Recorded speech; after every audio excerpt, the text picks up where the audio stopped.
Hey, what's up? Welcome back to the channel, and congratulations on making the right choice for spending your free time on learning how to produce music. And also, thank you for choosing to do it with me. My name is Jesse, and this is How to Drum and Bass, where we talk everything about how to produce awesome drum and bass. And today, I just want to do a tutorial that nobody asked for, but that I just thought was really cool and quirky, and something that also nobody's really talking about. And that is this very specific riser from a specific song by Shockone, which is just a little bit different than how most people do it, but which for me adds a lot of exciting dirt to the build-up, and actually is not that easy to make. So I'm going to provide you today with a tutorial on how to achieve a similar sound. Now, the sound that I'm talking about is from the song Hardwired by Shockone, and you can hear this riser, this sort of shrieky, screechy riser coming in right about here.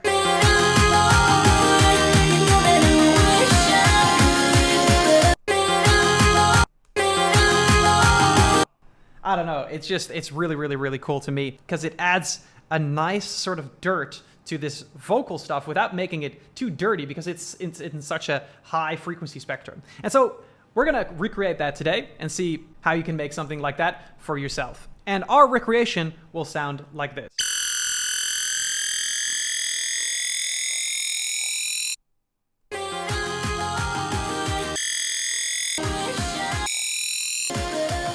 Almost the same, I would say. So I've got a fresh Serum patch here, and actually this is not that hard to do. It is basically a high-pass combination of sine waves. So that's what we're going to do. Let's grab a sine wave here, just a basic shapes, and as well in oscillator B. And I also immediately want to turn down these random knobs and the phase knobs, because otherwise we might run into some issues here with it not sounding the same.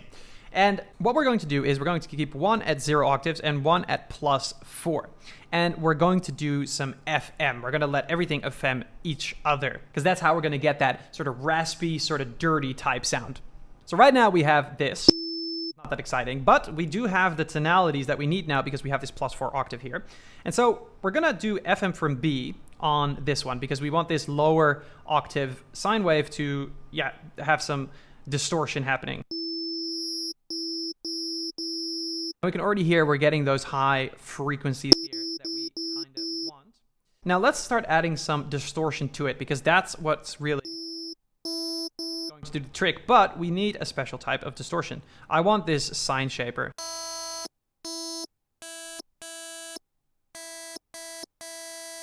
We're going to leave that there for a second, but the other thing that I want to do is I actually also want to FM this one, because I need everything to be, it can't be this clean, because these sine waves are too clean and they basically just need to be distorted. And so we can't let these two FM each other, but we can use the sub. So let's just pick a saw wave actually, just to see what that does. And we're going to pick FM from the sub oscillator. And let's start turning this up as well. So now, even though the tonality is not correct yet, we do have this raspy shit going on. But because the carrier wave is the sub, we can actually also affect how much it affects it by changing this octave.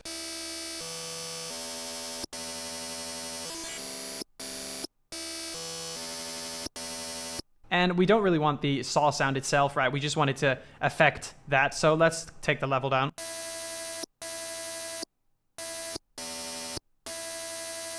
Hey, so sorry to interrupt, but if you like the sound that we're making in this tutorial and you feel like you need more good sounds for your selection, then maybe you want to check out our Drum and Bass Essentials preset pack. It contains over 100 super high quality presets that are all easily modifiable of some of the most used sounds in drum and bass. It has leads, wumps, basses, reeses, bass hits, bass growls, wobbles, risers, kicks, snares, and so much more. So if you're interested in one preset pack that covers everything you need to produce drum and bass, then check out the link in the description or go to howtodrumandbass.com and you can see everything that's inside the pack. All right, let's move on with the video. All right, perfect. Now, in this distortion, we actually have a filter built in, and what we want is, we don't want that sort of machiney, droney kind of stuff. We just want those top frequencies. So we can take this slider and use this filter here. Let's put it on post. What that means is it'll filter everything after it's already applied the distortion.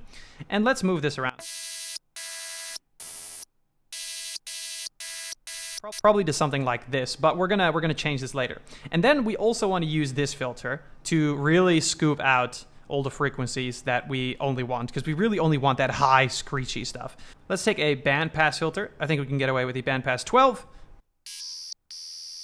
And you can hear now that we're getting close to what we want. Now I want to probably up this resonance a bit. We can up that fat button as well to increase the area under this resonance point. And now let's add a filter to really sort of make things more dirty. I'm going to go for a combs filter, but you can probably pick some of these flanges here as well. And let's make sure that the resonance is up as well so that we really get those comby combs in there. And there we go. Now we really get this upper tonality here. Let's up that drive here. And then we can sort of mess around with this this filter again. And you'll hear that that sort of darker stuff comes back in. We don't want that.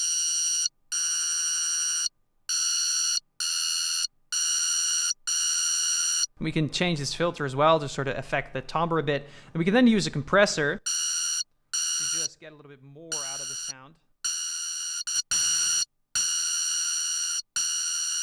And we don't really need that resonance point here in the filter. I think this is probably closer to what we're looking for, but it doesn't really matter because you can change it to whatever you like it to be. And then all we need to do is in your DAW is get a note. I've been playing E3, but E2 also works, I guess. Let's put it up to E3. And then what we can go and do to make it a riser. So something you should know is because we have FM going on here, if we go and we put something on the coarse pitch here, that doesn't work. The tonality is going to change because the way that this FM is working will also change because it's messing with the tuning of these oscillators. And also that's why using this coarse pitch doesn't really work, because now we have a stable tone.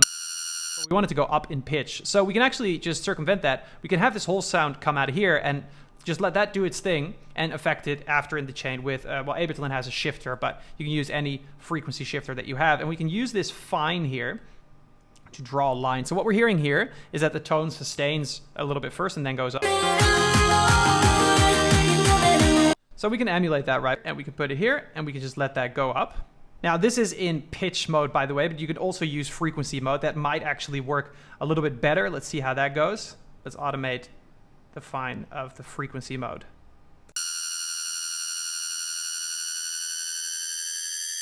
That's definitely more stable. And if you wanted it to go even further, you could also actually just on top of that modulate the coarse, which is basically just, you know, more aggressive than the fine control. Maybe a little bit too aggressive for these purposes, but basically,